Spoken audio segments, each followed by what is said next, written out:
রাইসা, মা রাইসা, কোথায় তুই? আমাকে একটু তরকারি কেটে দে তো। এ কি রে, তোর চোখে পানি কেন? সেতু কি তোকে কিছু বলেছে? না মা, চোখে কি যেন পড়েছে একটা, আর তাই চোখ দিয়ে পানি পড়ছে।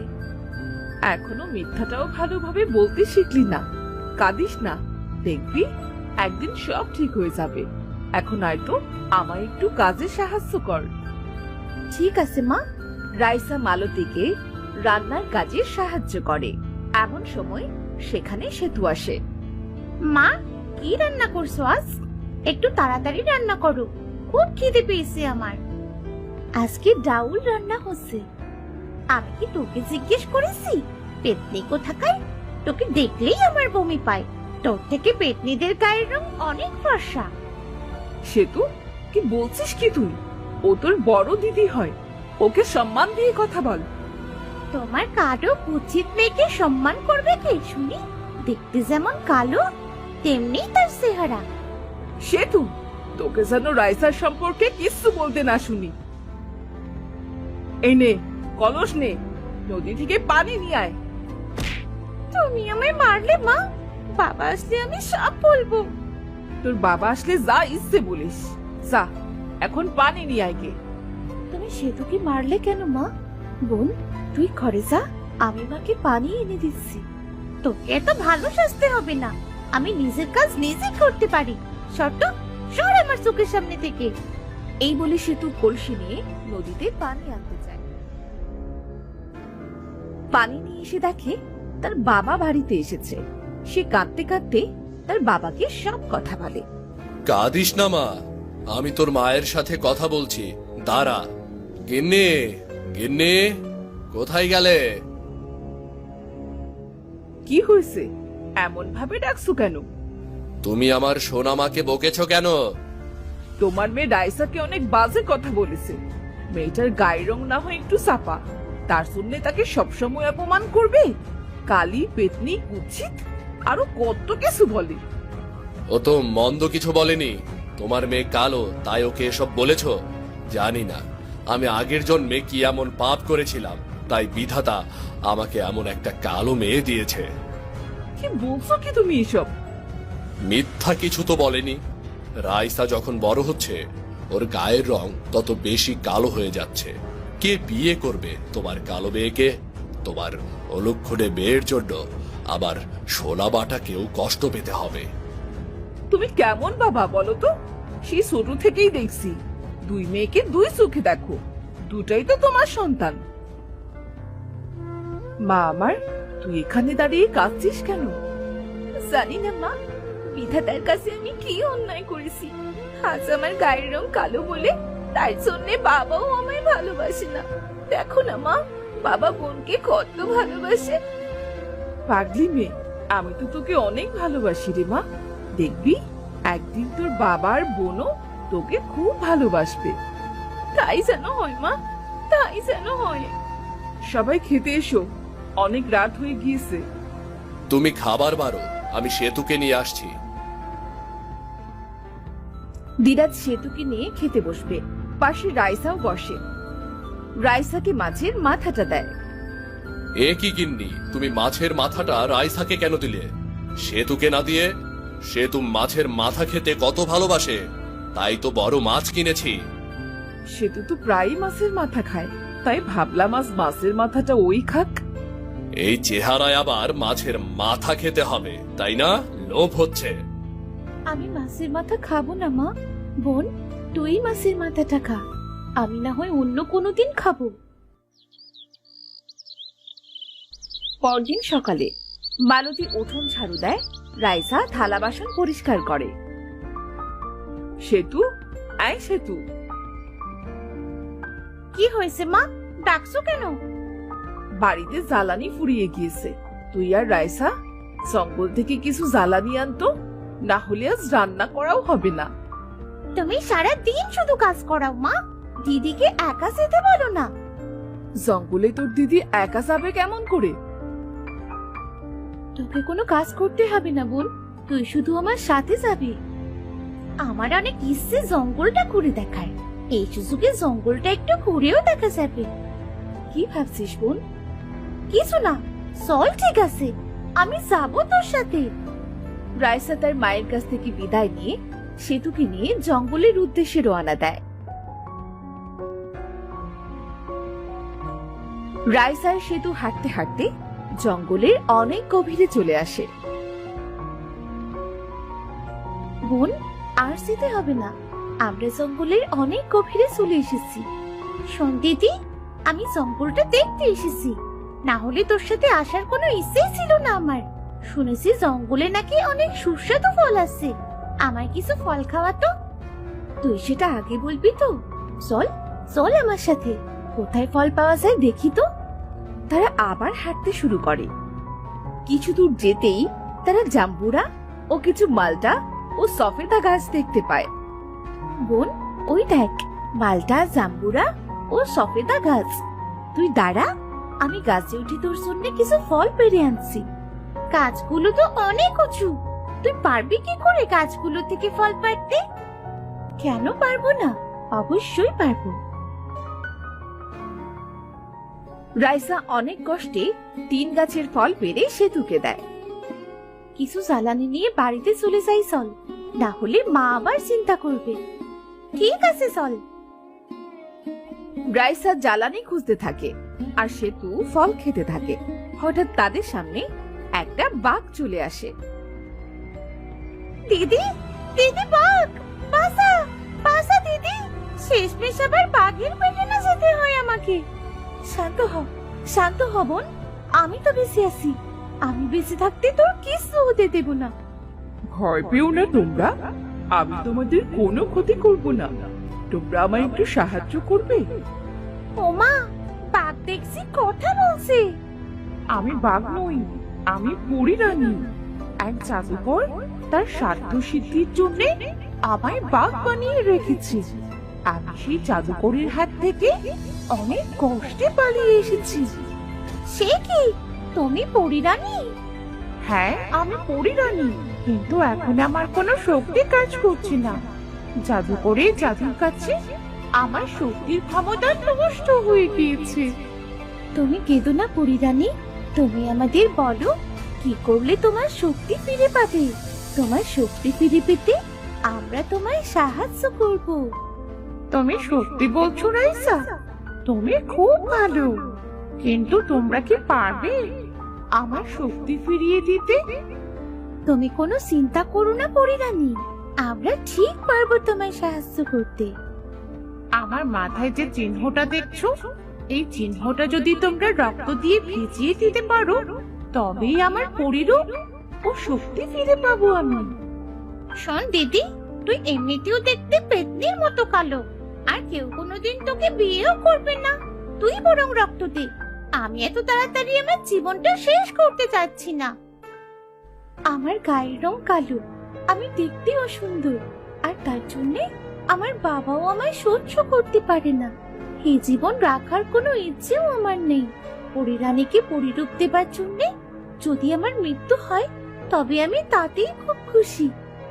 রাইসা একটা ছুরি দিয়ে নিজের হাত কেটে পরী রানীর মাথায় থাকা সেই চিহ্নে রক্ত দেয়, আর এক সময় রাইসা জ্ঞান হারায়। পরী রানীও পরীর রূপ ফিরে পায়। আমি আবার পরীর রূপ ফিরে পেয়েছি, আর এটা সম্ভব হয়েছে শুধু রাইসার জন্যে। আগে রাইসার জ্ঞান ফেরাতে হবে।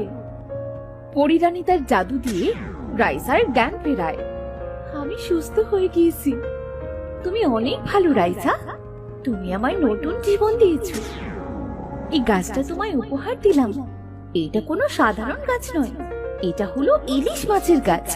এই গাছে যে ইলিশ মাছ ধরবে সেটা তুমি খাবে, দেখবে তুমি অনেক সুন্দর হয়ে যাবে, আর কেউ তোমায় অপমানও করতে পারবে না। পরী রানী, তুমি কি শুধু দিদিকেই ইলিশ মাছের গাছ দেবে? আমিও তো আরো সুন্দর হতে চাই, আমাকেও একটা গাছ দাও।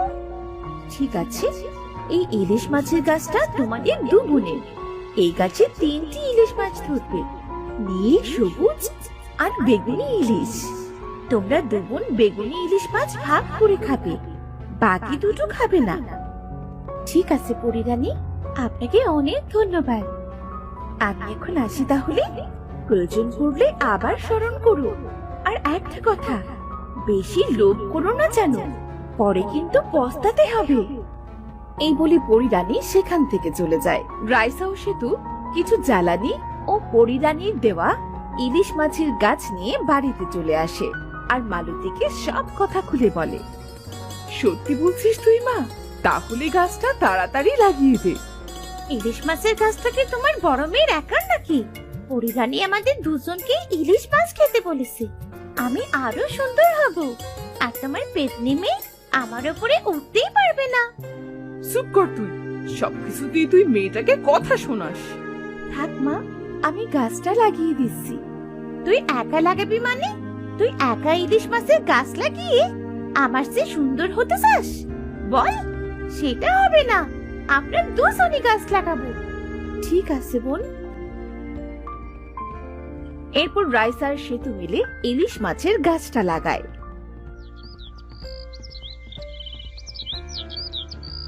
পরদিন সকাল হতেই রাইসা অবাক হয়ে যায়। বোন, বোন, কোথায় রে তুই? এই দেখ কি কি হয়েছে রে? সকাল সকাল ষাঁড়ের মতো চেঁচাচ্ছিস কেন? দেখ বোন, ইলিশ মাছের গাছে কত বড় বড় ইলিশ মাছ ধরেছে। ও মা, তাই তো রে। আমি তো এক্ষুনি মাছটা খাবো। আমি আরো সুন্দর হয়ে যাব। কি যে আনন্দ লাগছে আমার। পরিরানী তো বেগুনি ইলিশ মাছটা খেতে বলেছিল। তুই সত্যস্বর, ইলিশ মাছ আমি উঠাবো আর আমি পোড়াবো। তুই যা ইচ্ছে কর। সে তো ইলিশ মাছের গাছ থেকে বেগুনি ইলিশ মাছ তুলে সেটা পুরায়। মাছটা আমার কাছে দে, দু বোনকে সমান ভাগ করে দিচ্ছি দে। কেন? তোমার কালো পেতনি মেয়েকে বুঝি আমি কম দিচ্ছি? তোমার যখন সন্দেহ হচ্ছে তখন নাও, ভাগ করে দাও। মালতী দুই বোনকে ইলিশ মাছ সমান ভাগ করে দেয়। সেতু ও রাইসা ইলিশ মাছ খাওয়ার সাথে সাথে খুব সুন্দর হয়ে যায়। দিদি, তুই তো সত্যি খুব সুন্দর হয়ে গেছিস রে। তুইও তো আগে যে অনেক বেশি সুন্দর হয়ে গেছিস। বাহ, আমার সেতুকে কত সুন্দর দেখা যাচ্ছে। রাইসাও সুন্দর হয়েছে, তবে সেতুর মতো নয়। দেখেছো মা, বলেছিলাম না তোমার পেতনি মেয়ে আমার সাথে পারবে না। এই, তুমি কেমন বাবা যে মেয়েকে সহ্য করতে পারো না? যে সুন্দর তাকে বুঝি বেশি ভালোবাসে বাবারা? তুমি একটু বেশি কথা বলো। খেতে দাও, আমাকে মাঠে যেতে হবে। তুমি বসো, আমি খেতে দিচ্ছি। মালতী সবাইকে খাবার দেয়। অন্যদিকে সেতুর মনে আরো বেশি সুন্দর হওয়ার লোভ জাগে। সে ইলিশ মাছের গাছের কাছে গিয়ে বলে, বেগুনি ইলিশ মাছের অর্ধেক খেয়ে যদি এত সুন্দর হয়, তাহলে বাকি দুটো ইলিশ মাছ খেলে আমি না জানি কত বেশি সুন্দর হয়ে যাব। এই মাছ দিদি খাওয়ার আগে আমি একাই খেয়ে নিই। আগে লাল ইলিশটা খাই। এই বলে সেতু লাল ইলিশ মাছটা তোলে। সেটা পুড়িয়ে খাওয়ার সাথে সাথে সেতু চিৎকার করে ওঠে। সেতুর চিৎকার শুনে মালতী, রাইসা ও দিরাজ সেখানে আসে। এ কি? কে তুমি? আমি সেতু বাবা, তোমার আদরের মেয়ে। তুই এমন কালো কুৎসিত কেমন করে হলি? ইলিশ মাছের গাছ থেকে লাল ইলিশ মাছ তুলে খেয়েছি, আর তারপরে আমার এই অবস্থা হয়েছে। এটা তুই কি করলি বোন? আমাদের তো পরিরানী বলেই দিয়েছিল শুধু বেগুনি ইলিশ মাছটা ভাগ করে খেতে। আমি আরো বেশি সুন্দর হওয়ার জন্য পরিরানীর কথা অমান্য করেছি। এখন আমার কি হবে? বেশি অহংকার ভালো নয়। তুই অহংকার করে আরো বেশি সুন্দর হতে চেয়েছিলি, এখন নিজের কি হাল করেছিস দেখেছিস? মা, এখন বুঝি তোমরা আমায় আগের মতো আর ভালোবাসবে না? বাবা আমাকে বড় মাছের মাথা দেবে না। দিদি তো এখন অনেক বেশি সুন্দর। বাবা দিদিকে বেশি ভালোবাসবে। বলো বাবা। এমন কথা বলিস না রে মা। আমি তোকে আগের মতোই ভালোবাসবো। দেখবি তুই ঠিক আগের মতো হয়ে গিয়েছিস। দিদি, আমি তোকে না বুঝে অনেক অপমান করেছি। তুই আমায় মাফ করে দিস দিদি। আজকে আমি বুঝতে পেরেছি তোকে অপমান করে আমি অনেক ভুল করেছি। কাঁদিস না বোন, আমি পরিরানীকে স্মরণ করছি। তাকে বললে সে নিশ্চয়ই তোকে ভালো করে দেবে। সত্যি বলছিস? সত্যি বলছিস তুই দিদি? আমি ভালো হয়ে যাব? পরিরানী, বিপদে পড়ে আমি তোমায় স্মরণ করছি। দেখা দাও, একবার দেখা দাও। কি হয়েছে? আমার স্মরণ করলে যে? বিপদে পড়ে তোমায় স্মরণ করেছি। আমি তো তোমাদের নিষেধ করেছিলাম না বাকি দুটো ইলিশ মাছ না খেতে। এটা ওর লোভের শাস্তি, সে তো আর কখনো ঠিক হবে না। এমনটা বলবেন না, আমার বোন নিজের ভুল বুঝতে পেরেছে। ওকে ভালো করে দিন পরিরানী। সত্যি আমি লোভ করেছি, নিজের চেহারা নিয়ে আমি সব সময় অহংকার করেছি। আজ আমি নিজের ভুল বুঝতে পেরেছি। আমার মেয়েকে ঠিক করে দিন পরিরানী। শুনেছি আপনিও নাকি রাইসাকে কম ভালোবাসতেন, সে অসুন্দর হওয়াতে। আমি ভুল করেছি। ভালোবাসা কখনো রূপ সৌন্দর্য দিয়ে হয় না, সেটা আমি বুঝতে পেরেছি। আমি আমার দুই মেয়েকে সমান ভালোবাসবো। পরিরানী জাদু করে সেতুকে ঠিক করে দিল।